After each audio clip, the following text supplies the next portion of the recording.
In today's lecture, we will see about a pendulum which is known as compound pendulum. Compound pendulum क्या होता है, उसका time period का expression आज हम इस लेक्चर में देखेंगे। तो पहले उसकी डेफिनेशन क्या होती है देख लेंगे हम।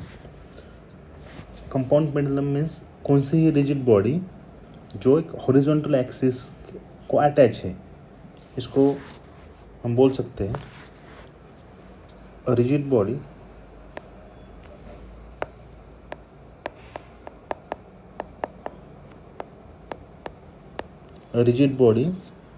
which is capable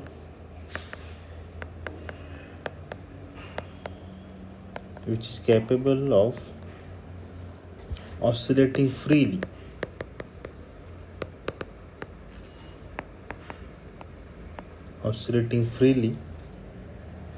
about a horizontal axis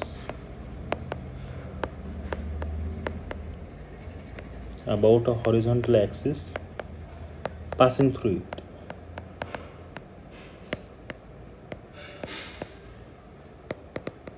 That means हम एक रिजिड बॉडी कंसिडर करेंगे। Suppose this is a rigid body और एक हॉरिजॉन्टल एक्सिस, ये 2 डायमेंशन में है, 3 डायमेंशन में हम यहाँ 2D में नहीं दिखा सकते, इसलिए मैं एक पॉइंट इधर कंसिडर कर लेता हूँ और एक ऐसे एक्सिस में इधर दिखाता हूँ। अगर इस एक्सिस के हॉरिजॉन्टल एक्सिस के परपेंडिकुलर रिजिड बॉडी अगर मूव होती है तो उसको हम क्या कहेंगे, कंपाउंड पेंडुलम कहेंगे।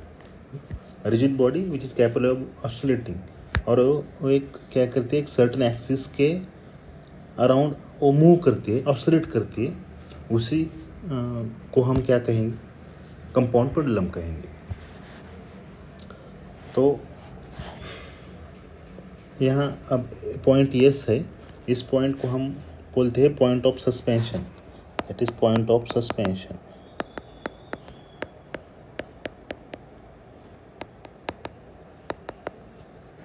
और यहाँ एक पॉइंट रहता, उधर उस बॉडी का मास कॉन्सेंट्रेट रहता, उसको हम बोलेंगे सेंटर ऑफ ग्रेविटी।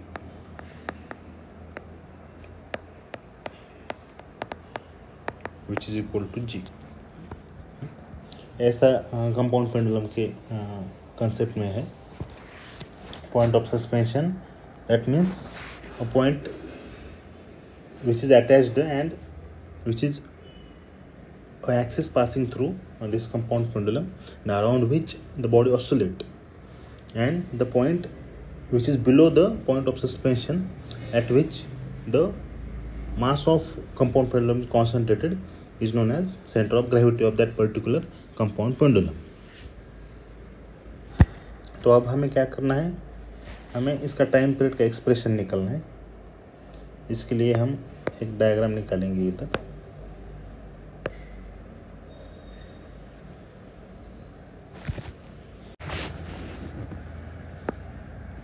ये जो एंगल है वो थीटा है।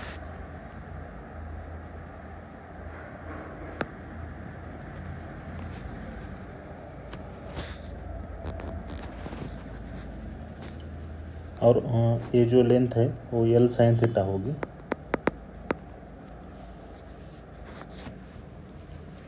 Which is a restoring factor. अब यहाँ क्या होता है, हम थोड़ा एक्सप्लेन करेंगे इसके बारे में। यस क्या है, let S be the point of suspension of the pendulum which is passing through horizontal axis. ये हॉरिजॉन्टल एक्सिस में यस पॉइंट पास होता है, और यहाँ डिस्प्लेसमेंट हुआ है कंपाउंड पेंडुलम का एट एन एंगल थीटा। इस सेंटर ऑफ ग्रेविटी जी है which is lie below a point of suspension S. तो फिर हम सपोज करेंगे लेट द पेंडुलम oscillates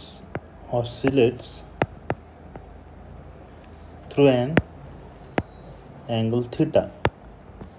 इसका ऑसिलेशन हुआ है इस पेंडुलम का, and its center of gravity becomes g dash, which is shown in figure.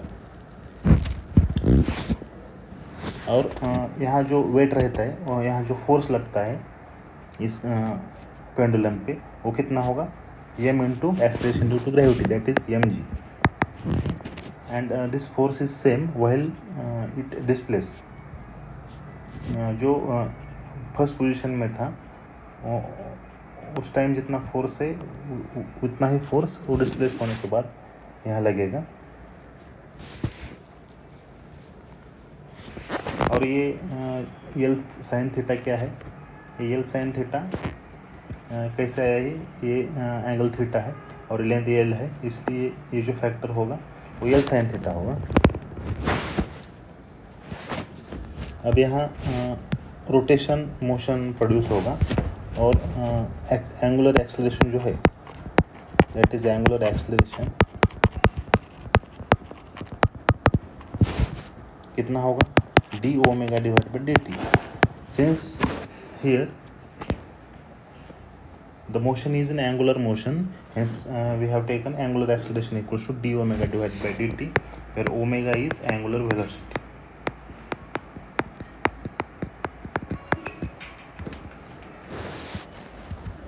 हम क्या दिखाते हैं, linear velocity that is v दिखाते हैं. तो एंगुलर इसमें क्या आता है, ओमेगा आता.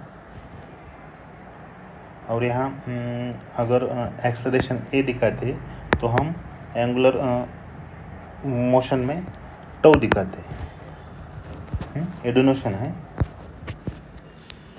तो यहाँ कहाँ होगा, एक कपल प्रोड्यूस होगा और कपल फोर्स हम कैसे दिखाते हैं, एज टो से दिखाते हैं. तो हम यहाँ लिख सकते हैं that is to equals to force into perpendicular distance. यहाँ फोर्स कितना लगेगा, m इंटू जी, और परपेंडिकुलर डिस्टेंस कितना है यहाँ, यल साइन थीटा. यहाँ देख सकते हैं इन दो लेंथ में का जो डिस्टेंस है वो यल साइन थीटा है. तो यहाँ टोटल टो कितना आएगा, minus M G L sine theta. Negative sign then indicate that force is restoring force, that is ये इसकी टेंडेंसी क्या रहेगी, इस न्यू पोजीशन की कंपाउंड पेंडुलम के वो बैक जो ओरिजिनल पोजीशन में आने की रहेगी. इसलिए हमने इस साइन क्या दिया है, minus M G L sine theta दिया है. यहाँ थीटा इज़ वेरी स्मॉल है, थीटा इज़ वेरी स्मॉल. तो हम क्या कंसिडर कर सकते हैं, sine theta is nearly equals to theta consider कर सकते हैं. That means tau equals to minus M G L into theta है. इक्वेशन नंबर 1 देंगे इसको. और टो और एक टो का फार्मूला क्या है, that is to equals to, ये एंगुलर एक्सेलरेशन है तो वो क्या रहता, tau equals to I into D omega divided by T. और इसको क्या लिख सकते हैं हम, which is equal to I. Omega is angular velocity. अगर एंगुलर डिस्प्लेसमेंट के फॉर्म में हम लिखेंगे तो ये क्या होगा, due to theta divided by D T square. That is to equals to I due to theta divided by D T square. इसको इक्वेशन नंबर 2 देंगे हम. तो इक्वेशन 1 में टो की वैल्यू है, इक्वेशन 2 में टो की वैल्यू सेम है. तो एल एच एस सेम है इसलिए हम आर एच एस को सेम लिख सकते हैं. तो ये क्या आएगा, minus M G L theta which is equal to I due to theta divided by D T square. और इसको हम कैसा लिख सकते हैं, I due to theta divided by D T square which is equal to minus M G L theta.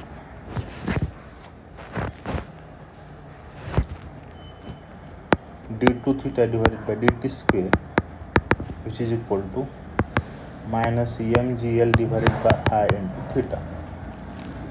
अगर R H S की term L H S में लेंगे तो क्या होगा, D two theta divided by D T square plus M G L divided by I into theta equals to 0.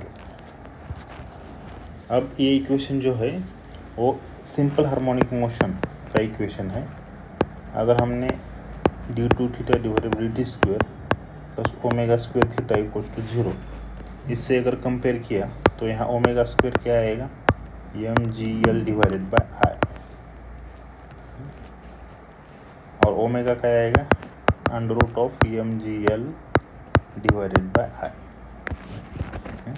तो इसका time period क्या रहता है, T equals to 2 pi upon omega रहता है, which is equal to 2 pi under root of M G L divided by I.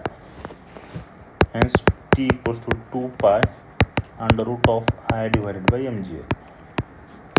Equation number 3 suppose करेंगे हम इसको।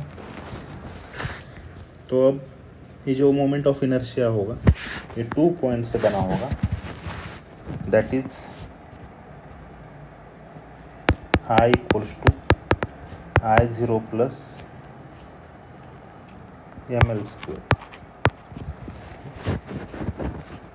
ये अब ये टर्म हम ये इक्वेशन कैसा है देखेंगे। यहाँ principal of parallel axis, principal of parallel axis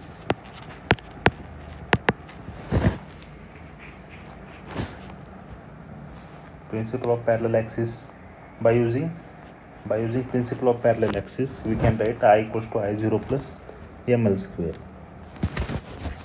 because यहाँ I0 क्या है, I0 is moment of inertia due to about an axis, moment of inertia about an axis passing through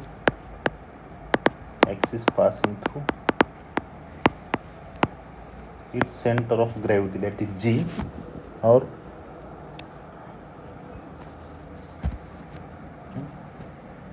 I0 की वैल्यू क्या रहती, I0 की value रहती m into के square, फिर क्या है k, क्या है रेडियस ऑफ गायरेशन,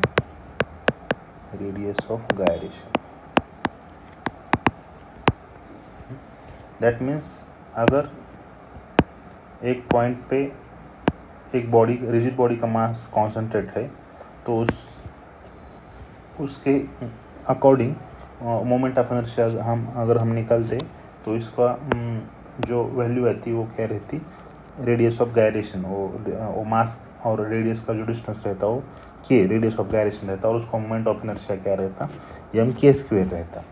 और प्रिंसिपल ऑफ पैरेलल एक्सिस क्या है, अगर दो रिजिड बॉडी में कौन सी बॉडी में दो पैरेलल लाइंस है और वहाँ मोमेंट ऑफ इनर्शिया अगर हमको अप्लाई करना है तो इस by using principle of parallel axis हम यूज़ करते हैं, which is equal to I0 plus M L square. अगर हम ये इक्वेशन 3 में पुट करते that is 2 equal to 2 pi under root of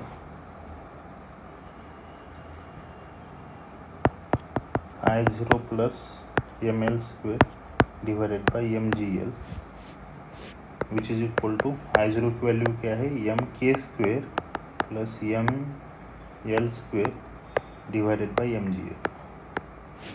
यहाँ सभी इक्वेशन में एम कॉमन है, हम वो निकल सकते हैं, that is under root of M K square plus L square divided by M G L. M cancel होगा तो क्या आएगा यहाँ, T equals to 2 pi under root of K square plus L square, K square plus L square divided by ji